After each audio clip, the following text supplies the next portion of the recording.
Cerita ini fakta atau fiksi? Silakan putuskan sendiri.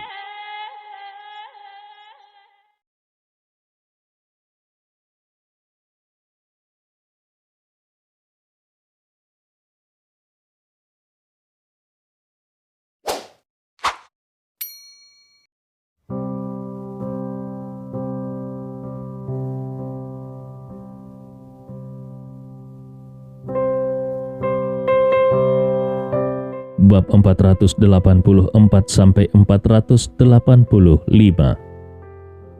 Saat ini seluruh keluarga Jiang tenggelam dalam keheningan yang mematikan.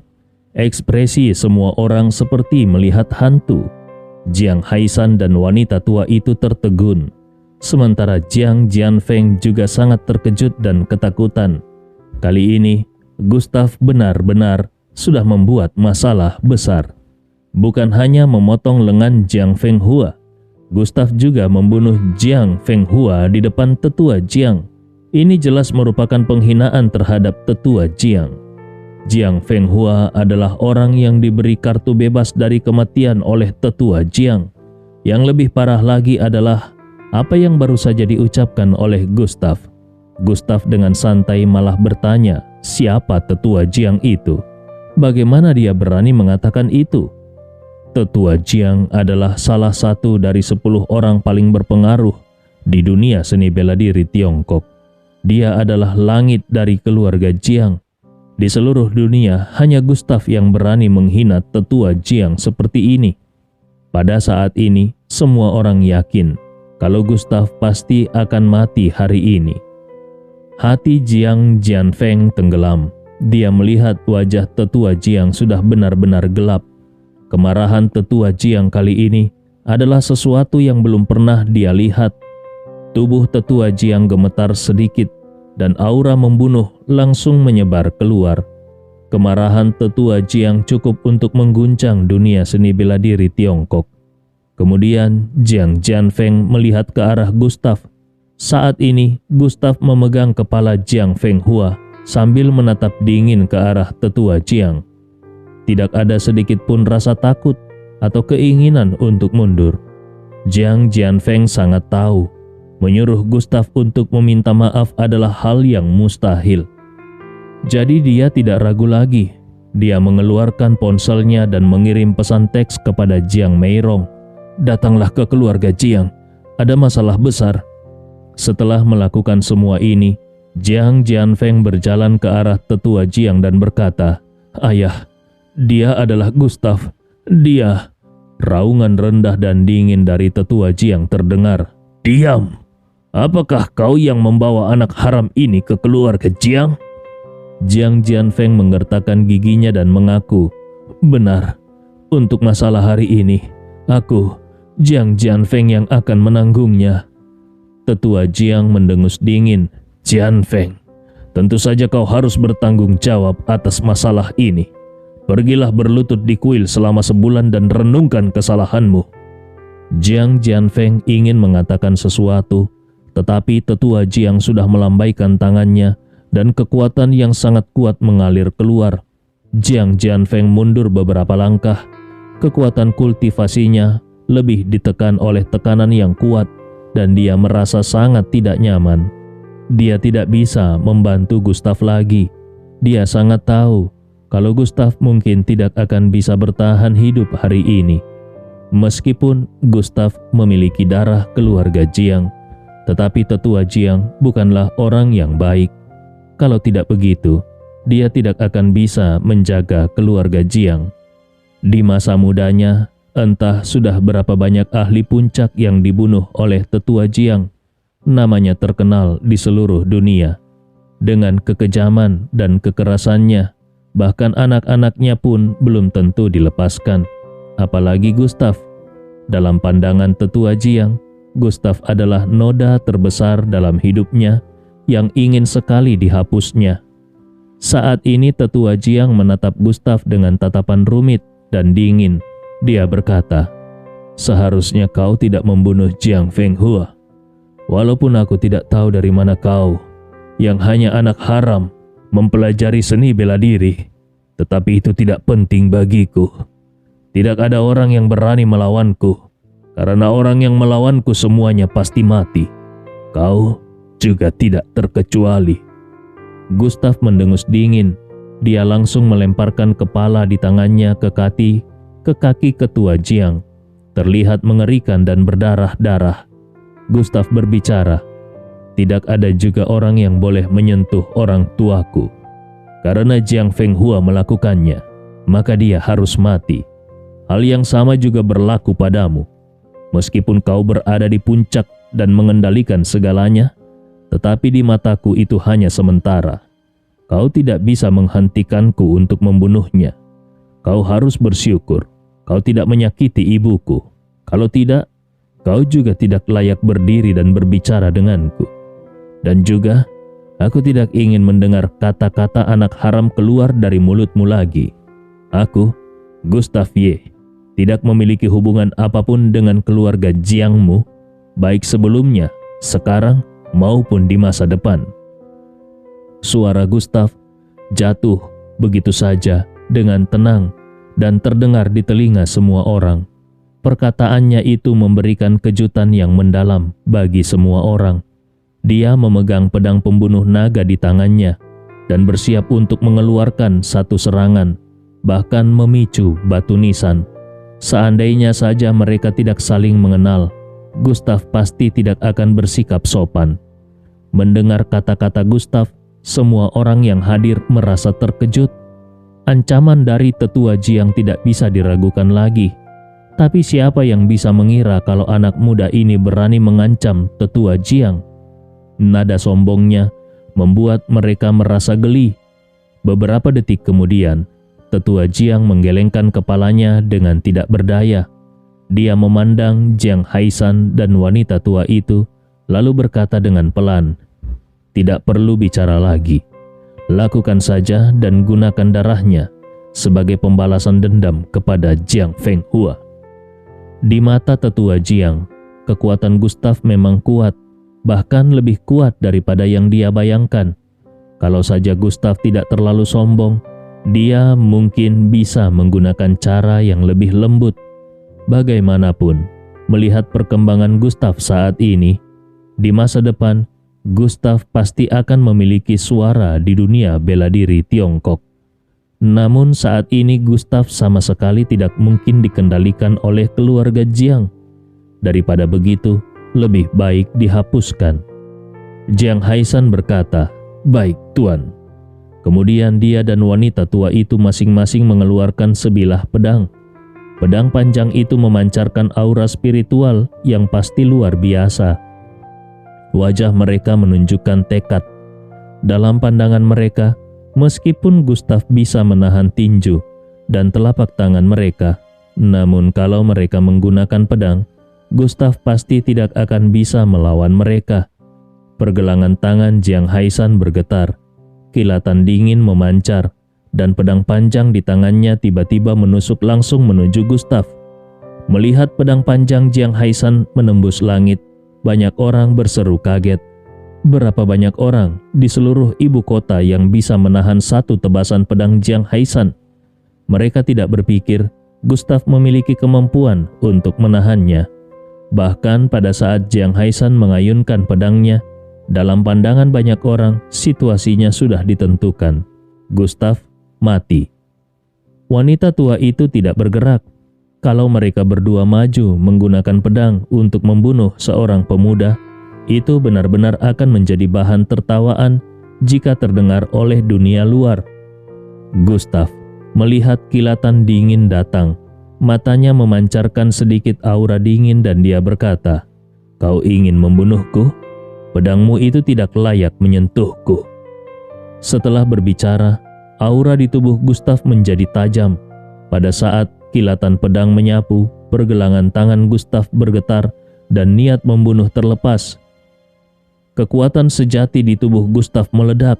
Kekuatan sejati tanpa batas berkumpul di pedang pembunuh naga. Tubuh pedang bergetar dan memancarkan cahaya merah. Gelombang aura yang sangat kuat meledak keluar. Satu tebasan pedang membuat angin kencang berhembus. Meskipun tebasan ini bukan niat pedang yang memecahkan langit, tetapi tingkatannya tidak lemah. Ini adalah teknik pedang yang diajarkan oleh Luo Yuntian dulu. Teknik pedang ini sangat indah dan tak tertandingi. Satu tebasan pedang ini seperti memanggil angin dan hujan. Aura Gustav tiba-tiba meningkat ke ketinggian yang tak terbayangkan. Suara tajam yang menusuk udara terus terdengar dan niat pedang pembunuh naga menyebar dan dalam sekejap mata memenuhi langit dan bumi. Bayangan pedang yang tak terhitung itu membuat kekuatan Jiang Haishan langsung memudar dan bahkan mulai menghilang. Wajah Jiang Haishan berubah drastis. Teknik pedang apa ini? Dia memiliki cukup keyakinan pada teknik pedangnya, tetapi tebasan pedang Gustav ini mengejutkan dunia karena tingkatannya sangat tinggi. Dia belum pernah melihatnya di dunia bela diri Tiongkok. Ini membuat Jiang Haishan merasa sangat terkejut.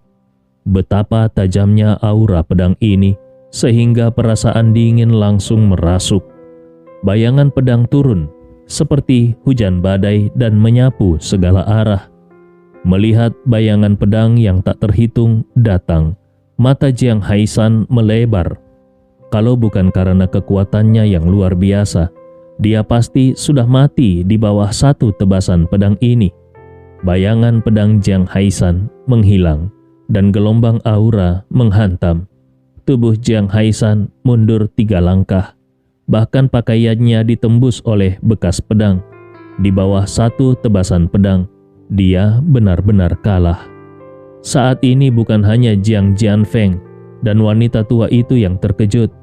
Bahkan mata tetua Jiang juga sedikit menyipit dan menampilkan perasaan rumit. Kekuatan anak durhaka ini ternyata tidak bisa diremehkan. Wajah Jiang Haishan sedikit tidak nyaman. Dia melirik wanita tua itu dan langsung berkata, "Ayo, kita serang dia bersama-sama. Kekuatannya memang tidak kuat, tetapi teknik pedangnya sangat menakutkan." Wanita tua itu mengangguk dan detik berikutnya, dua sosok itu langsung menuju ke arah Gustav. Suara desingan pedang memecah udara, merobek-robek dan melepaskan energi kuat yang menyebar. Kedua orang itu menyerang tanpa ragu-ragu. Mereka langsung mengincar titik vital Gustav. Dalam sekejap, suara benturan tajam terdengar tanpa henti dan percikan api berkilauan di udara. Tanpa rasa takut, pedang pembunuh naga di tangan Gustav melepaskan aura mematikan. Dia bahkan menyuntikkan darah naga ke dalamnya. Pada saat ini, Gustav bergerak bak badai yang melanda. Dia hendak menghancurkan seluruh keluarga Jiang. Yang mengejutkannya adalah kekuatan Jiang Haishan dan wanita tua itu dalam hal tingkat pelatihan hampir mencapai tahap akhir dari alam kopling, sangat jauh dari jangkauannya. Meskipun teknik pedang Gustav sangat kuat, tetapi menghadapi dua kekuatan puncak yang sangat kuat, dia menunjukkan tanda-tanda kelelahan. Tubuhnya terus-menerus mundur. Akhirnya suara tajam meledak dan tiba-tiba kilatan merah terlempar keluar. Pedang pembunuh naga di tangan Gustav terlepas. Mata Jiang Haishan dan wanita tua itu menunjukkan sedikit kegembiraan. Mereka langsung menyerang leher dan jantung Gustav. Kalau sampai menusuk, Gustav pasti mati. Ekspresi Jiang Jianfeng berubah. Dia baru hendak membantu Gustav, tetapi dihalangi oleh seorang pria tua di sebelah tetua Jiang. Pria tua itu berkata, "Tuan muda, jangan ikut campur." Jiang Jianfeng melirik tetua Jiang lalu berteriak marah, "Ayah, kau menggunakan dua orang ahli untuk melawan Gustav sendirian. Itu terlalu keji. Seharusnya kau bisa melihat nilai yang dimiliki Gustav. Membunuhnya adalah kerugian bagi keluarga Jiang, bahkan bagi dunia bela diri Tiongkok." Mata tetua Jiang menyimpit. Dia menyadari nilai Gustav. Baru saja dia hendak memerintahkan dua orang itu untuk berhenti, namun terdengar suara raungan yang mengguncang bumi. Terlihat pedang pembunuh naga yang tadi terlepas dari tangan Gustav kembali ke genggamannya. Lalu aura di tubuh Gustav berubah sepenuhnya. Dia bahkan menutup matanya. Jiang Haishan dan wanita tua itu merasa ada yang salah, tetapi mereka tidak berhenti. kilatan dingin menyerang dengan cepat. Saat itulah Gustaf tiba-tiba membuka matanya dan aura haus darah menyebar. Sebuah raungan menggema. Naga tersembunyi menebas langit. Samar-samar terlihat bayangan naga darah melesat keluar dan pedang pembunuh naga berubah menjadi kilatan pedang yang tajam. Pedang itu menerobos segalanya. Di tempat yang dilalui oleh kekuatan pedang, ledakan total terjadi dan dalam sekejap cahaya pedang menembus langit. Pedang itu bergerak sangat cepat seperti kilat yang membelah langit. Naga darah meraung tanpa henti. Dalam sekejap, energi pedang menyelimuti dan dinginnya mencekam. Angin kencang berembus seperti tangisan hantu jahat yang menakutkan. Pada saat yang sama, gerbang keluarga Jiang bersinar terang dan Jiang Meirong yang panik bergegas masuk. Melihat pemandangan yang ada di depannya, tubuhnya membeku. Saat pedang Gustaf jatuh, pedang di tangan Jiang Haisan dan wanita tua itu hancur berkeping-keping dan tersebar. Begitu. Namun meski begitu, energi pedang yang memecah langit tidak berhenti seperti naga jahat dan menerjang kedua orang itu. Kedua orang itu sudah merasakan ada yang tidak beres. Mereka baru saja ingin menghentikan, tetapi ternyata sudah terlambat. Pedang itu sangat perkasa. Jiang Haisan dan wanita tua itu memuntahkan darah merah cerah. Energi mereka melemah drastis dan mereka terbang seperti layang-layang yang talinya putus.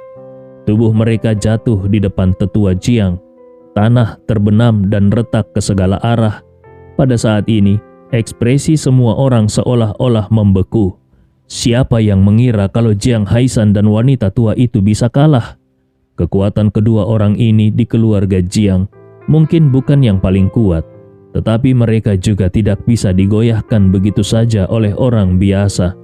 Tetapi sekarang, anak terkutuk itu dengan satu pedang telah melukai dua orang. Jiang Meirong berdiri terpaku. Dia terdiam, hanya menatap Gustaf dengan tajam. Dia merasa agak bingung. Saat memasuki rumah keluarga Jiang, dia sudah terkejut. Dia melihat kepala dan tubuh Jiang Fenghua yang terpisah dan melihat putranya sendiri melukai dua ahli terkemuka dengan satu tebasan pedang. Apakah semua ini dilakukan oleh Gustaf? Dia tahu bahwa kekuatan bela diri Gustaf cukup baik, tetapi dia tidak tahu bahwa kekuatan Gustaf bisa seajaib ini. Pada saat yang sama, di gerbang keluarga Jiang, suasana terasa sunyi, seperti kuburan di tengah malam, bahkan tidak ada suara nafas. Semua orang melotot dan terpaku di tempat seperti patung. Setiap orang yang memandang Gustaf merasakan ketakutan. Bahkan pedang di tangan mereka bergetar. Apakah ini masih anak terkutuk yang terkenal itu? Satu pedangnya bisa mengalahkan dua orang. Kalau Gustaf yang seperti ini dianggap sampah, lalu bagaimana dengan mereka? Mereka bahkan tidak pantas dianggap kotoran. Gustaf merasakan energi sejatinya di dantian menghilang sepenuhnya. Secara perlahan, dia menarik pedang pembunuh naga dan tatapan dinginnya jatuh pada Jiang Meirong. Dalam sekejap tatapannya berubah menjadi penuh kelembutan dan dia bertanya, "Ibu, kenapa ibu datang?" Untuk sesaat Jiang Meirong tidak tahu harus berkata apa. Dia hanya bisa berkata dengan suara gemetar, "Gustaf, kenapa kau datang ke keluarga Jiang?" Gustaf tersenyum. Lalu dia berjalan ke arah Jiang Meirong. "Seperti yang kubilang, aku hanya mengambil sedikit hutang. Sekarang hutang itu sudah aku ambil beserta bunganya. Jadi, ayo kita pergi." Setelah selesai berbicara, dia bersiap membawa Jiang Meirong pergi, seolah tidak terjadi apa-apa. Tidak ada yang berani menghalanginya. Saat mereka hendak memasuki formasi, terdengar suara menegur, "Apakah aku sudah mengizinkan kalian untuk pergi?" Yang berbicara adalah tetua Jiang. Langkah Gustaf berhenti. Tanpa berbalik dia berkata dengan datar, "Apakah kau juga ingin menghentikanku?" Kalau harus melawan tetua Jiang, saat ini Gustaf tidak memiliki peluang untuk menang. Tetapi kalau tetua Jiang benar-benar mengabaikan ibunya dan bergerak, dia juga akan menggunakan kartu trufnya. Jiang Meirong juga berbalik. Dengan penuh permusuhan dia berkata kepada tetua Jiang, "Gustav melakukan ini untukku. Kalau kau ingin menyakiti Gustav, kau harus melangkahi tubuhku." Tatapan mata banyak orang jatuh pada tetua Jiang, karena sikapnya akan menentukan arah berikutnya. Kalau tetua Jiang ingin membunuh Gustav, tentu dia bisa melakukannya dengan mudah. Beberapa ahli tertutup di kediaman keluarga Jiang belum bergerak. Tetua Jiang melirik Jiang Meirong, lalu menatap tajam punggung dingin itu. Beberapa detik kemudian, suara berwibawa terdengar. "Gustav, kejadian hari ini bisa aku maafkan. Begitu juga dengan kejadian masa lalu. Itu bisa dilupakan. Aku bahkan bisa membuat kalian, sekeluarga, masuk kembali ke keluarga Jiang dan memulihkan status kalian." Pada saat ini ekspresi semua orang membeku. Tetua Jiang ternyata mengalah. Padahal dia tidak pernah mengalah sebelumnya. Apakah mungkin kekuatan Gustav bisa menaklukkan tetua Jiang sehingga membuat tetua Jiang bersedia melupakan kejadian masa lalu? Jiang Jianfeng mengepalkan tinjunya. Darahnya mendidih dan dia merasa sangat senang. Jiang Meirong juga terkejut. Dia tidak pernah menyangka akan ada hari seperti ini. Ayahnya yang berwibawa ternyata berubah pikiran. Ini sama sekali bukan gaya ayahnya. Sebelum semua orang bereaksi, suara tetua Jiang kembali terdengar. "Namun, kau harus menyerahkan semua teknik bela diri yang kau gunakan hari ini." Mendengar ini, senyum di wajah Jiang Meirong dan Jiang Jianfeng menghilang. Wajah mereka pucat. Ternyata tetua Jiang bukan memandang Gustav, tetapi rahasia yang dimiliki Gustav. Memang benar, kekuatan Gustav sekarang bisa meledak sedemikian kuat. Penyebab utamanya adalah teknik bela diri yang luar biasa itu. Kalau teknik itu bisa dikuasai oleh para ahli keluarga Jiang dan dilatih, pasti akan meningkatkan kekuatan keluarga Jiang ke level yang lebih tinggi. Orang tua ini tetap mementingkan keuntungan. Saat ini terdengar suara tawa berasal dari pemuda dingin itu. Bayangan pohon jatuh pada wajah pemuda itu sehingga tidak bisa melihat emosinya. Tiba-tiba, suara tawa itu hilang dan Gustav berbicara. "Aku hanya akan mengatakan 3 hal. Pertama, aku tidak peduli dengan status keluarga Jiang. Kedua, kalau kau ingin mengejar masalah ini, aku Gustav Ye akan selalu siap. Ketiga, aku akan memberitahumu kalau sebulan kemudian keluarga Ye adalah penguasa Tiongkok yang sebenarnya." Setelah berbicara, Gustav meraih tangan Jiang Meirong dan berkata, "Bu, ayo kita pergi." Kemudian mereka menghilang ke dalam formasi. Mereka menghilang di bawah tatapan semua orang di keluarga Jiang. Cerita ini fakta atau fiksi? Silakan putuskan sendiri.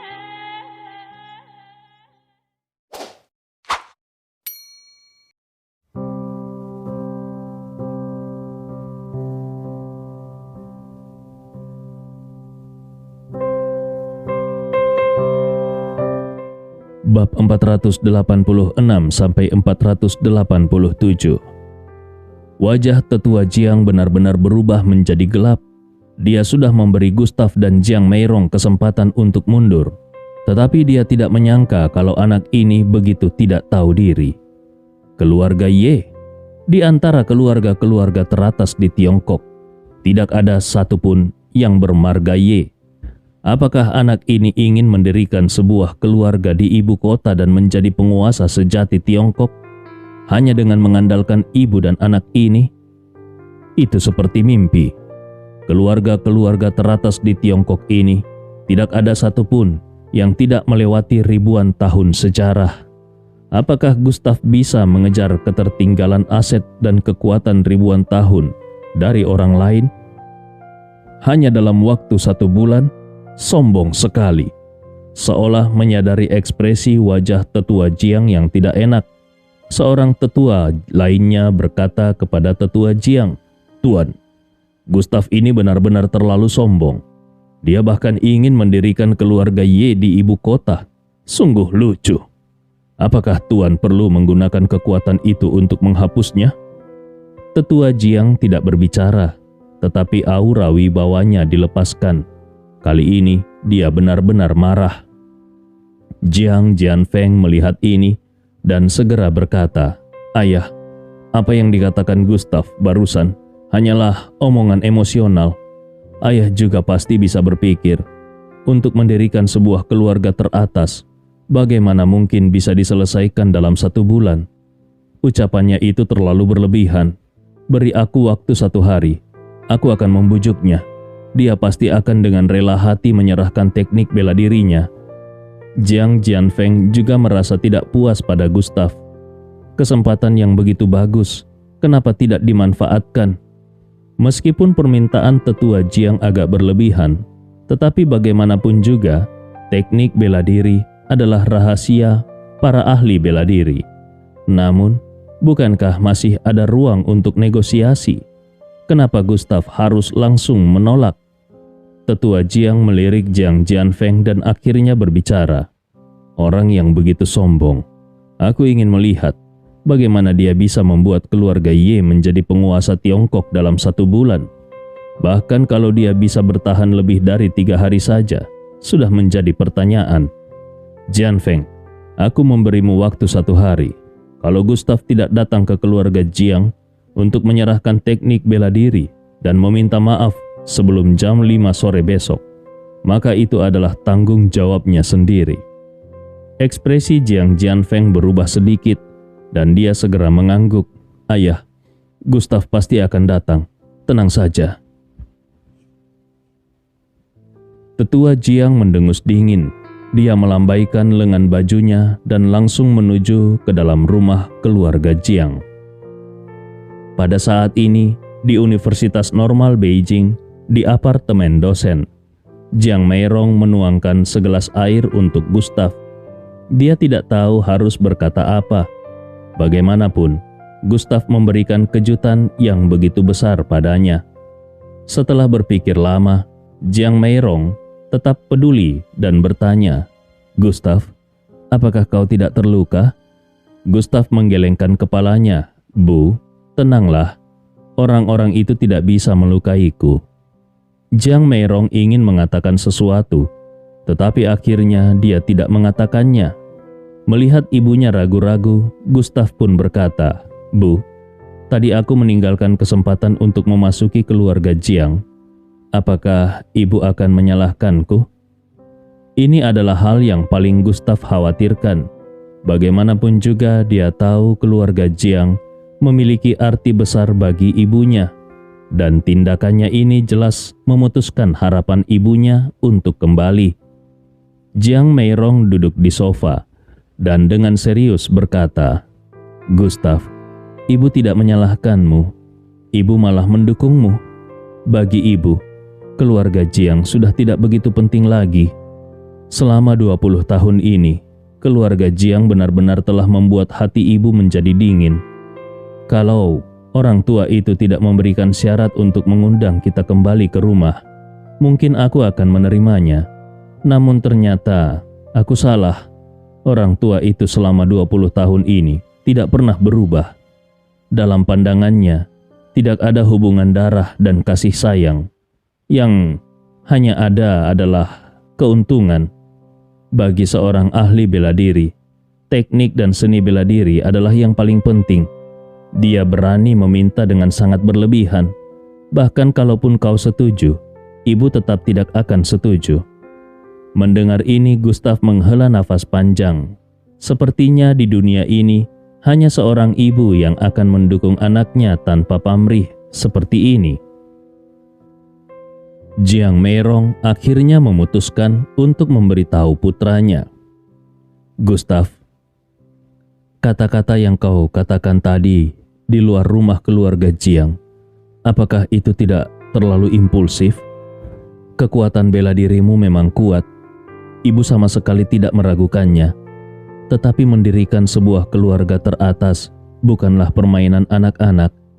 Situasi dunia bela diri di ibu kota dan bahkan di seluruh Tiongkok sudah stabil. Berbagai kekuatan membentuk keseimbangan dan pembatasan. Kalau kau tiba-tiba menyerbu, pasti akan menyentuh kepentingan beberapa orang. Itu hanya akan merugikanmu. Jiang Meirong lahir di keluarga besar. Meskipun dia tidak suka berlatih, tetapi pandangannya tentang situasi besar tetap jelas. Gustav sedikit menyipitkan matanya dan dengan serius berkata, "Bu, aku tidak bercanda. 1 bulan kemudian, ibu akan tahu. Kita sekeluarga tidak membutuhkan perlindungan dari keluarga Jiang. Aku ingin memberitahu semua orang kalau keluarga Ye adalah keluarga teratas di ibu kota." Jiang Meirong tetap merasa khawatir. Ada banyak pertanyaan di dalam hatinya. Dari mana kekuatan bela diri Gustav berasal? Kemana Gustav pergi selama 5 tahun menghilang? Dan juga, apa itu energi spiritual? Ini adalah pertama kalinya dia merasa putranya yang ada di depannya ini sedikit asing. Baginya, saat ini Gustav terlalu cemerlang. Gustav tahu kebingungan yang ada di dalam hati ibunya. Dia akan menjelaskan semuanya, tetapi bukan sekarang. Dia meletakkan cangkir air di tangannya, lalu menatap ibunya dengan mata gelap dan bertanya, "Bu, hari ini ibu pergi ke rumah keluarga Jiang. Sebenarnya untuk urusan apa? Kalau aku tidak salah menebak, apakah itu ada hubungannya dengan ayah? Seharusnya ayah tidak kembali ke Agoru, bukan?" Mendengar ini, mata Jiang Meirong tampak menghindar. Gustav tahu bahwa dugaannya benar, jadi dia pun berkata, "Ibu sudah tahu seperti apa kekuatanku sekarang. Daripada meminta keluarga Jiang, lebih baik bergantung pada diri kita sendiri. Katakan padaku, kemana ayah sebenarnya pergi?" Tangan Jiang Meirong menggenggam erat dan sudah berkeringat. Setelah beberapa detik berpikir, Jiang Meirong menggigit bibirnya. Dia sudah memutuskan dan berkata, "Gustav, ibu bisa memberitahumu, tetapi sebelum kau benar-benar siap, jangan bertindak gegabah. Bisakah kau berjanji padaku? Kalau kau berjanji, aku akan memberitahumu yang sebenarnya." Gustav mengangguk. "Aku berjanji." Jiang Meirong berkata, "Baiklah. Sebenarnya, setelah keluar dari penjara hantu, Lin Juelong muncul. Dia membawa pergi ayahmu. Katanya dia ingin mengetahui sesuatu dari ayahmu." Begitu kata-kata Jiang Meirong selesai diucapkan, energi dingin menutupi tubuh Gustav. Energi dingin itu bahkan membuat dinding di belakangnya retak. Lin Juelong? Lagi-lagi Lin Juelong? Masalah lama di Villa Yunhu saja belum diselesaikan, tetapi kali ini Lin Juelong sudah berani bertindak lagi. Mata Gustav bersinar dengan kemarahan yang membara, sangat menakutkan. Merasakan kemarahan anaknya, Jiang Meirong segera menjelaskan, "Gustav, jangan khawatir. Ayahmu pasti memiliki nilai penting bagi keluarga Lin, jadi mereka tidak akan sembarangan menyakitinya. Yang paling penting sekarang adalah mengetahui keberadaan ayahmu." Gustav tenggelam dalam pikirannya. Kemudian dia mengambil ponselnya dan menelpon Ye Lingtian dari Istana Kegelapan. Namun setelah melakukan pengintaian selama 1 hari, Ye Lingtian tidak mendapatkan sedikit pun informasi. Lin Juelong seolah-olah menguap dari dunia dan tidak pernah muncul lagi. Gustav merasa kesal, lalu dia menelpon Lei Suwei dari Jiwa Naga dan hanya mengucapkan 1 kalimat, "Lei Suwei, Lin Juelong membawa pergi ayahku. Tidak peduli berapa harganya, aku harus tahu keberadaannya." Di ujung telepon, Lei Suwei langsung terkejut. Ini adalah pertama kalinya dia mendengar Gustav berbicara dengan nada serius seperti itu. Kemudian dia berkata, "Tuan Ye, posisi keluarga Lin di Tiongkok adalah rahasia. Aku benar-benar tidak tahu. Namun aku tahu ada seseorang yang pasti tahu tentangnya." Gustav bertanya dengan semangat, siapa orangnya? Lei Sui berkata, orang nomor 1. Kekuasaan tertinggi di Tiongkok. Tampaknya memang tidak ada hubungannya dengan dunia bela diri. Tetapi, ada beberapa hal yang selama ada di Tiongkok harus terdaftar. Keluarga Lin juga tidak bisa menghindar. Orang nomor 1 memiliki hak untuk melihat semua informasi di Tiongkok. Kalau kau ingin tahu, kau hanya bisa pergi ke Zongnanhai untuk menemuinya. Saat mendengar kata orang nomor 1, mata Gustav sedikit menyipit. Sebelumnya, nama Lin Juelong juga disebutkan oleh orang itu. Orang itu tidak hanya mengetahui semua tentang insiden di Villa Yunhu, tetapi juga sangat memahami dunia bela diri Tiongkok dan berbagai keluarga. Sepertinya satu-satunya cara untuk mengetahui keberadaan keluarga Lin adalah dengan mencari orang itu. Gustav pun memutuskan, Lei Sui, bisakah kau membantuku menghubungi orang itu? Aku ingin bertemu dengannya. Awalnya dia berpikir bahwa bertemu orang itu tidak akan mudah. Tetapi dia tidak menyangka Lei Sui langsung berkata, Tuan Ye, kebetulan belakangan ini orang itu juga ingin bertemu denganmu. Besok pagi pukul 10 akan ada mobil yang menjemputmu di Universitas Normal Beijing. Bagaimana dengan waktu itu? Akhir-akhir ini dia cukup sibuk dengan banyak rapat. Kalau Tuan Ye benar-benar tidak ada waktu, mungkin harus ditunda beberapa minggu lagi. Gustav merenung beberapa detik dan menyetujui. Baiklah, aku setuju besok. Telepon pun terputus. Gustav tidak terlalu terkejut kalau orang itu ingin menemuinya. Mulai dari penjara hantu yang dibobol, ditambah lagi dengan insiden di Universitas Normal Beijing, sudah terlalu banyak gangguan yang terjadi. Dia sudah yakin pasti akan ada seseorang yang ingin menghubunginya. Namun, dia tidak menyangka kalau yang menghubungi adalah orang itu. Ketika Jiang Meirong melihat Gustav menutup telepon, samar-samar dia menebak sesuatu dan bertanya dengan penasaran, apakah ada petunjuk? Gustav mengangguk. Bu, tenang saja.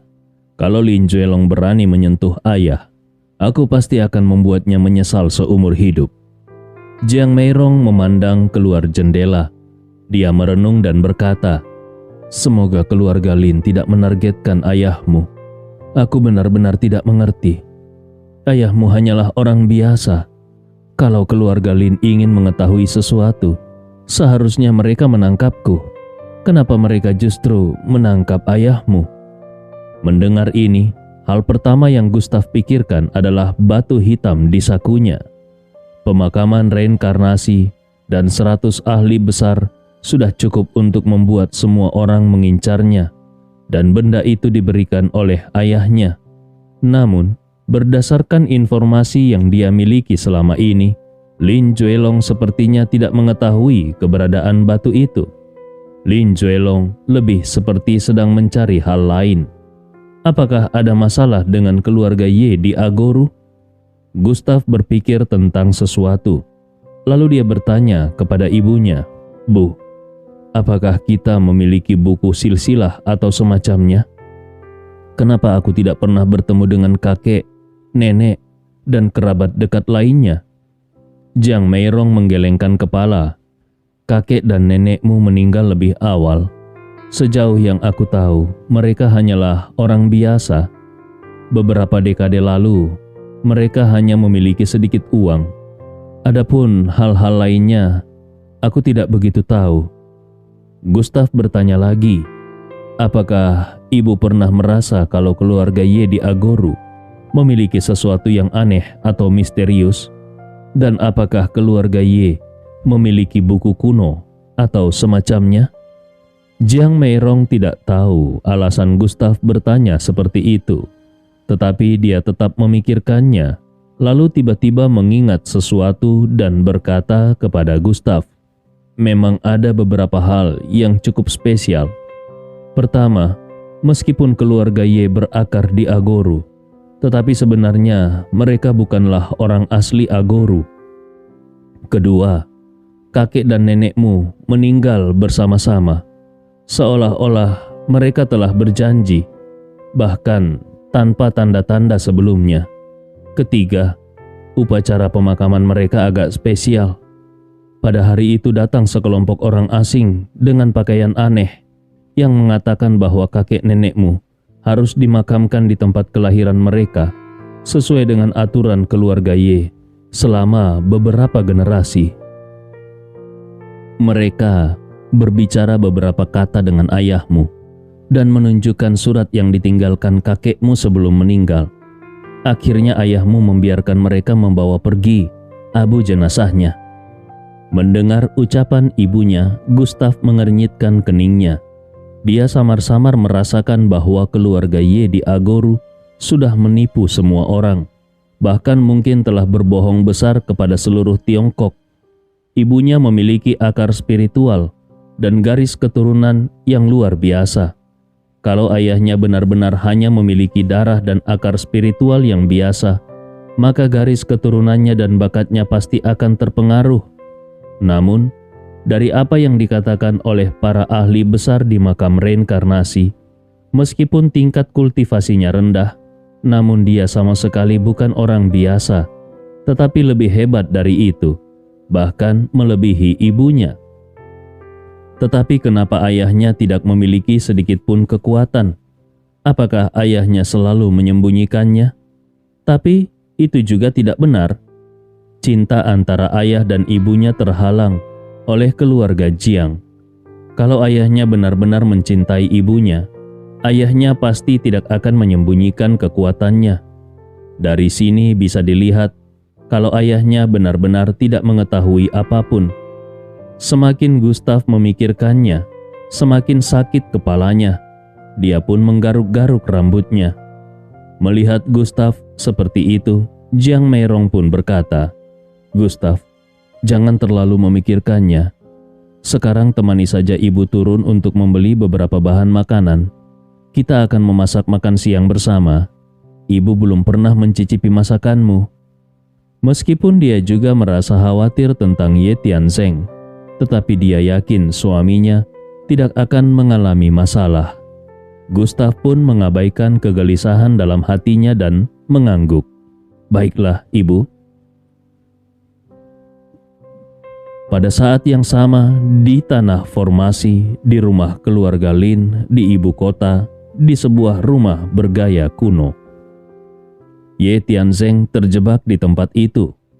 Namun keluarga Lin tidak menggunakan rantai tangan dan kaki untuk mengikatnya. Bahkan pintu utama pun terbuka lebar. Menurut keluarga Lin, mereka sama sekali tidak peduli kalau Ye Tianzeng melarikan diri. Ye Tianzeng tentunya telah mencoba melarikan diri, tetapi begitu dia melangkah keluar beberapa langkah, kekuatan penekanan yang sangat kuat dan kekuatan formasi menghalangi jalannya. Semakin dia berlari, semakin parah lukanya. Bahkan beberapa kali dia memuntahkan darah dan pingsan. Akhirnya dia menyerah. Dia menaruh semua harapannya pada Gustav. Kalau Gustav bisa membawanya keluar dari penjara hantu, tentu Gustav juga bisa menemukan tempat ini. Semuanya hanya masalah waktu. Tidak lama kemudian, pintu yang setengah tertutup didorong terbuka oleh Lin Juelong, dan Lin Juelong muncul di dalam ruangan. Aura yang sangat kuat terpancar dari tubuhnya. Begitu dia mendekati Ye Tianzeng, Ye Tianzeng merasa sulit bernafas dan sangat tidak nyaman. Lin Juelong datang ke dekat jendela. Dia mengulurkan tangannya, dan seekor burung abu-abu jatuh ke telapak tangannya. Dia tidak melihat ke arah Ye Tianzeng, tetapi berkata dengan dingin, "Apakah menurutmu kau seperti burung ini, tanpa kebebasan dan terjerat erat di tangan keluargaku?" Ye Tianzeng mendengus dingin. Dia tidak berkata apa-apa. Lin Juelong melanjutkan, "Keluargaku bisa menguasai nasib sebagian besar orang di Tiongkok, termasuk kau, Ye Tianzeng. Kalau kami menginginkan Jiang Meirong juga tidak terkecuali. Bahkan tetua keluarga Jiang juga demikian. Menurutku, kau bahkan tidak sebanding dengan burung ini. Mungkin akhir dari hidupmu akan seperti burung ini. Di detik berikutnya, Lin Juelong meremas lengan tangannya dan burung yang sedang berjuang itu langsung menjadi kabut darah. Lin Juelong mengulurkan tangannya yang berlumuran darah dan melihat Ye Tianzeng, kemudian tersenyum dingin dan berkata, "Ye Tianzeng, aku bertanya sekali lagi, apakah ayahmu meninggalkan pesan atau memberikan sesuatu kepadamu sebelum meninggal? Kalau kau tidak menjawab, nasibmu akan sama seperti ini. Kesabaranku ada batasnya." Cerita ini fakta atau fiksi? Silakan putuskan sendiri. Cerita ini fakta atau fiksi? Silakan putuskan sendiri.